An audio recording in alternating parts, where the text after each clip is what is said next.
अस्सलाम वालेकुम friends, welcome back to top smarties. Drama serial Mann Aangan जो कि इतने दिन के बाद लगा, लेकिन फिर भी उसमें इतने ज़बरदस्त ट्विस्ट एंड टर्न्स आए कि देखने का तो और भी मज़ा आने लगा। अब यहाँ पर महानूर को नेक्स्ट एपिसोड में जो प्रमोशन मिल जाएगी, महानूर तो बहुत खुश है और फराज भी उसकी इस खुशी में खुश है, लेकिन फिर भी उसे मुबारकबाद नहीं देता क्योंकि वो कलीग्स के मुँह से सुन लेता है कि एक म्यान में दो तलवारें नहीं रह सकती, तो एक घर में अब ये दो मियाँ बीवी नहीं रह सकते।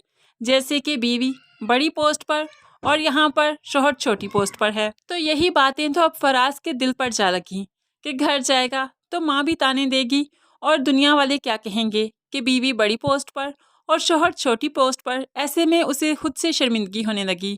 महानूर ने भी इस बात को नोट किया और कहने लगी, सबने मुझे मुबारकबाद दी, आपने नहीं दी, क्यों? लेकिन ये फराज भी क्या बोले, कुछ कह भी नहीं सकता।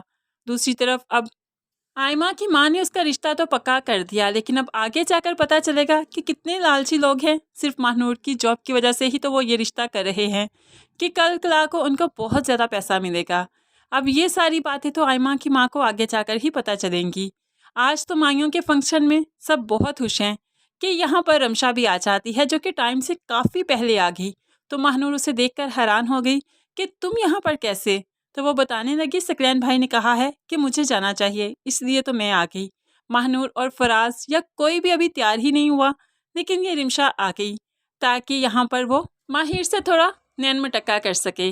अब महानूर तैयार होने क्या गई कि रमशा तो माहिर के पास आ गई, जो कि पहले ही लड़कियों को घेर कर खड़ा था और उनसे बातें कर रहा था, क्योंकि माहिर की फितरत ही ऐसी है, जहाँ पर लड़की देखी बस वहीं पर बातें शुरू कर दी। अब वो रमशा से भी जो हंस हंस के बातें कर रहा था और रमशा उसे अपनी अदाएं दिखा रही थी। ऐसे में महानूर भी तैयार होकर आ ही जाती है और उनके ये सीन देखकर बहुत ही परेशान हो जाती है, क्योंकि वो किसी तरह से नहीं चाहती कि माहिर से रमशा की शादी हो।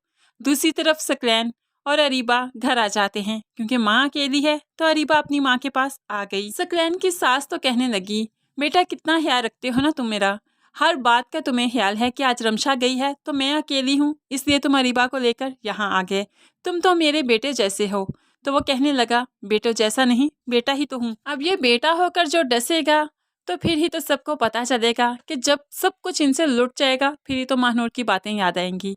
अभी तो ये मेडिसिन जो चेंज करता है अरीबा की, कि वो माँ बन ही ना सके, जो प्रेग्नेंट है, तो सकलैन नहीं चाहता कि उससे उसका बच्चा हो। फ्रेंड्स, आपको क्या लगता है, क्या अरीबा की मेडिसिन बदलने से अरीबा फिर से अपना बच्चा खो देगी या नहीं? इस बारे में आप क्या राय रखते हैं, ज़रूर कमेंट्स में बताइएगा। मज़ीद वीडियोस के लिए चैनल को सब्सक्राइब करके साथ ही बेल का नोटिफिकेशन ज़रूर प्रेस कर दें, ताकि आने वाली हर वीडियो आप आसानी से देख सकें। अल्लाह हाफिज़।